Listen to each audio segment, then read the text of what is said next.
one of the things that you just touched on, I had an email probably an hour ago from someone that said, we're sending 3,000 people to fight Ebola. We've got a few hundred fighting ISIS.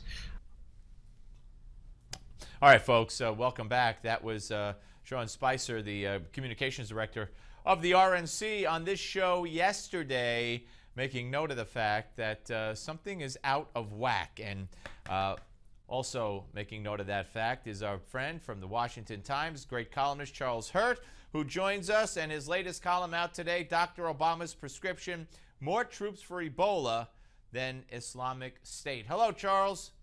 Hey, Steve. How are you? I'm fine. Great piece, as always. It is mind-boggling, first of all, in and of itself, in my opinion, that we're sending troops to fight Ebola. I don't understand the whole thing. Why isn't the UN doing it? Why aren't there peacekeepers doing it? Why isn't it the international community? And why troops in the first place? But as opposed to doctors and whatever. But when you make that comparison, when you put them side by side, it becomes all the more outrageous.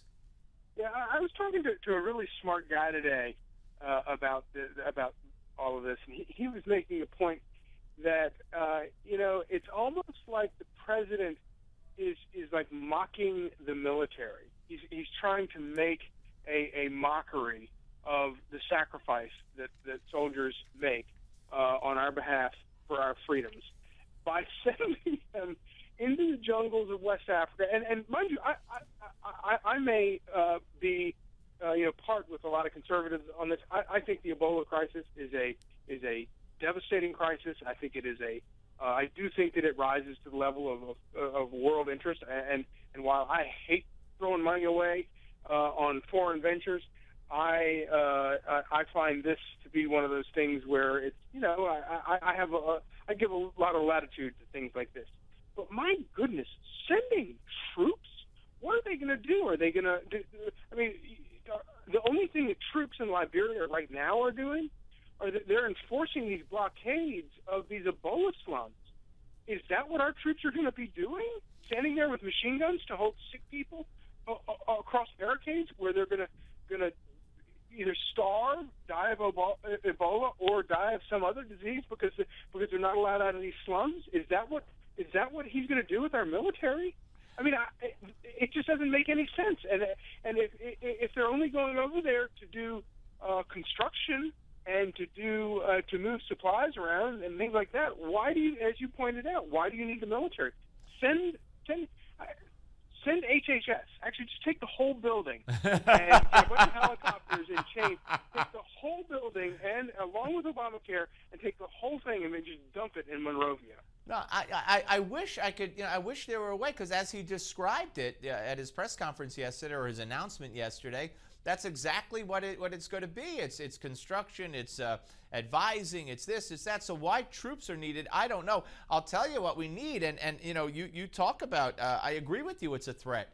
And I got to tell you, just because Obama says there's no threat to the U.S. or of an epidemic, that should raise a red flag, because you can't believe anything this guy says. But how about being proactive and here's what I get, Charles, and I'd love your opinion on this. He said we're going to, it's up to the countries in Africa to test the people before they get on planes coming to the U.S. Really? How about putting that responsibility in our hands when the people get off the plane?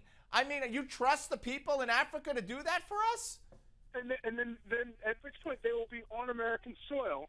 And of course, given the standards that this man has set for all of these tens of thousands of illegal minors that have been, half of them enslaved by coyotes who've been pouring over the border here against their will.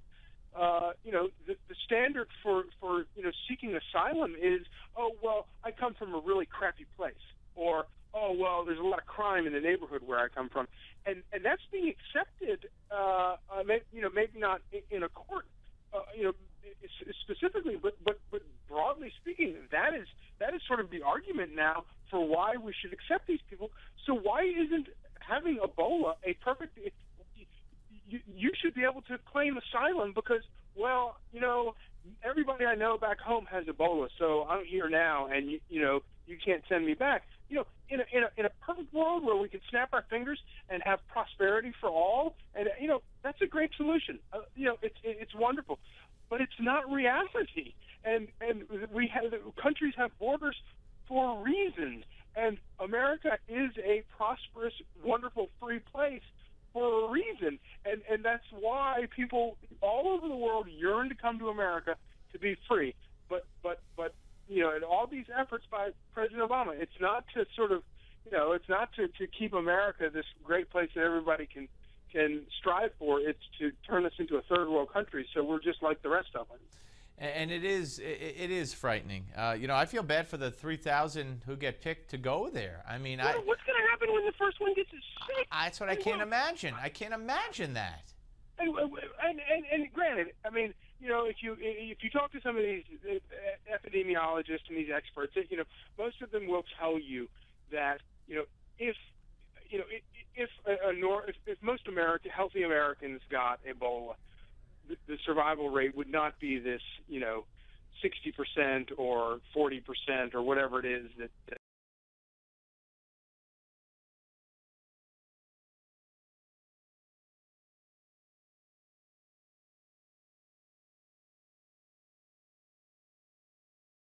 we have healthier diets and we're stronger and all that kind of stuff. But my goodness, that's still not acceptable. That to me is not worth the risk. And so, what is going to happen when we've seen how these politicians will cut and run as soon as things get ugly. When we send our troops into a justifiable war, my goodness, what's going to happen when the first one they're just going to leave them, or we're just going to completely do a 100% reversal as soon as. But honestly, I don't think that these people I don't think this administration actually thinks through the consequences of these things. They just think, just like they say, no boots on the ground until one of our pilots gets shot down over enemy territory. Yeah. Then you're damn straight we're going to have boots on the ground, and then it's going to turn into, it's going to get real ugly. And then what are they going to do? Do the same thing they did back in 2006, where they say, just kidding, we're not really serious about this war, and all those people who have died or been mangled in the war up to now, your sacrifice, we appreciate it, but actually we didn't really need it. Is that what they're going to do? I certainly hope not. And by the way, everybody, check out at WashingtonTimes.com, Charles Hertz, Dr. Obama's prescription: more troops for Ebola than Islamic State. Breaking now as we speak, Charles, the House approved helping the Syrian rebels. And, again, we know, and we've known, the people we've helped, the so-called rebels, whether they were in Libya or Syria, lots of them are al-Qaeda, lots of them hate the U.S. I mean, I just don't even know what's going on. I don't know what country or world we're living in anymore.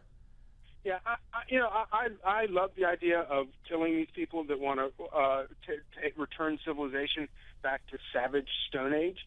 I love the idea of sending, killing those people. But the truth of the matter is, going into this kind of war with these kind of people, and when I say these kind of people, I mean politicians who, will just do whatever, they have no scruples whatsoever. I don't see how you can support ever going into a war with those people, because they will turn on our soldiers as soon as they things get rocky, they will turn on our soldiers over there.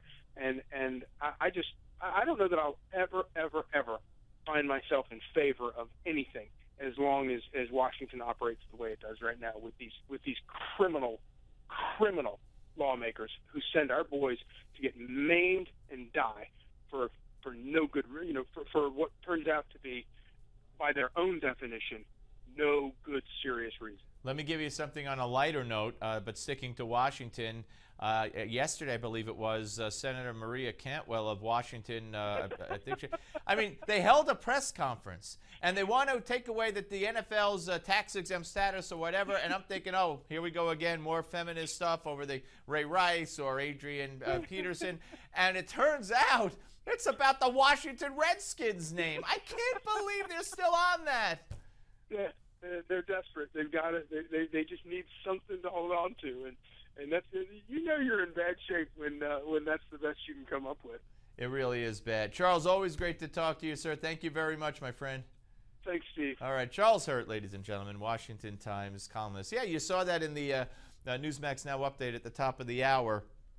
Maria Cantwell holding a press conference talking about the NFL. They failed, and I'm thinking, okay, more of the same, more of Adrian Peterson, more of domestic violence, more of Ray Rice, more of go get Goodell, and it turns out it's about a completely different issue, an issue that we've heard so much about in the past, but has gone off the radar screen because it's it's what's the flavor of the day. Not to diminish, not to put domestic violence and child abuse in the category of this Washington Redskins name. I'm not, but I was shocked that those two breaking stories were not the focal point of her press conference, were not the focal point of her complaint, were not the focal point of her threats and calls for punishing the NFL through legislation here, but rather the name of the Washington Redskins, because the team has failed to act. Look, the Washington Redskins are not changing their name. Here are some facts. The Washington Redskins are not changing their name. Roger Goodell is not getting fired, okay? Ray Rice will be reinstated eventually.